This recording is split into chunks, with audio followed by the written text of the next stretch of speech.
Središnje izborno povjerenstvo Bosne i Hercegovine je 2024. godine tijekom provedbe lokalnih izbora realiziralo 4 pilot projekta kojim je testiralo izborne tehnologije u 24 osnovne izborne jedinice na 456 biračkih mjesta.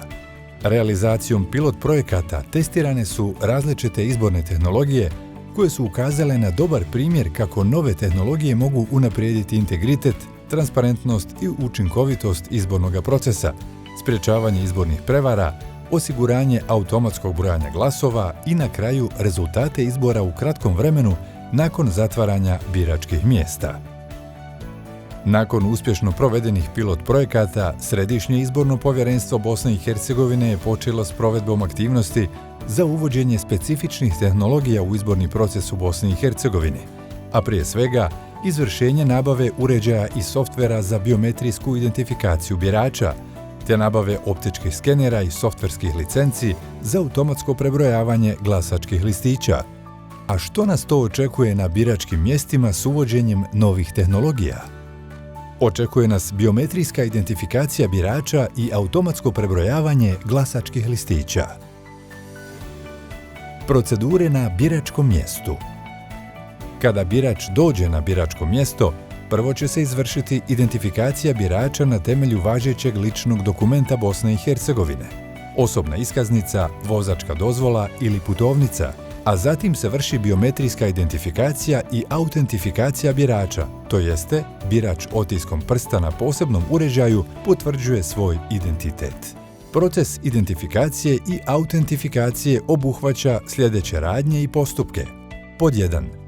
Na uređaju za identifikaciju i autentifikaciju se vrši pretraživanje informacija o biraču na način da se osobni dokument birača provlači kroz uređaj ili ručnim unosom jedinstvenog matičnog broja birača ili imena i prezimena birača i datuma rođenja u slučaju kada je osobni dokument oštećen ili nečitljiv.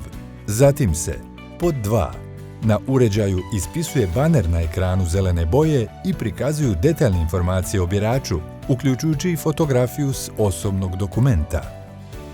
Pod 3. Biraču kod kojega je uspješno izvršena autorizacija osobnog dokumenta i biračkog mjesta omogućuje se uzimanje otiska prsta, desni kažiprst, kako bi se izvršila usporedba podataka s podacima učitanim na uređaju za to biračko mjesto. Pod 4. Uređaj automatski provjerava kvalitetu skeniranog otiska prsta, te potvrđuje podatke usporedbe, a na ekranu se prikazuje vizualna potvrda uspješne verifikacije, o čemu se bilježi odgovarajući revizijski trag i tiska odgovarajuća potvrda. Pod 5. Birač potvrdu, koju je dobio prilikom autentifikacije, ubacuje u posebnu kutiju i nastavlja proceduru glasovanja.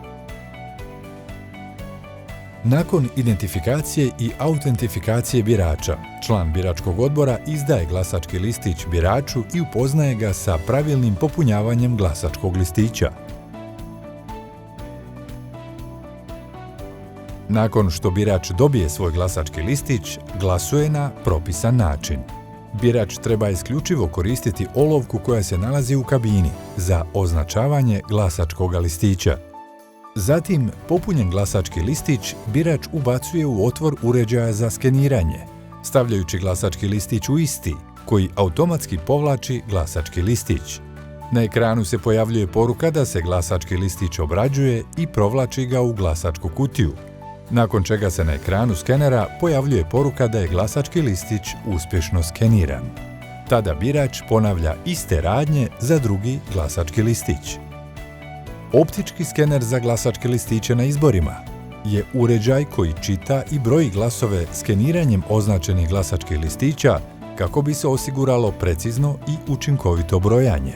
Izravna transmisija rezultata podrazumijeva automatski prijenos rezultata dobivenih u procesu skeniranja glasačkih listića na glavni server, nakon zatvaranja biračkog mjesta i uspostavljanja konekcije, bez utjecaja operatera ili neke druge osobe. Cilj uvođenja ovih specifičnih novih tehnologija u izborni proces u Bosni i Hercegovini je sigurna i brza identifikacija i autentifikacija birača na biračkim mjestima, te točno, brzo i transparentno utvrđivanje rezultata izbora elektronskim putem, a čime se jača povjerenje u izborni proces u Bosni i Hercegovini.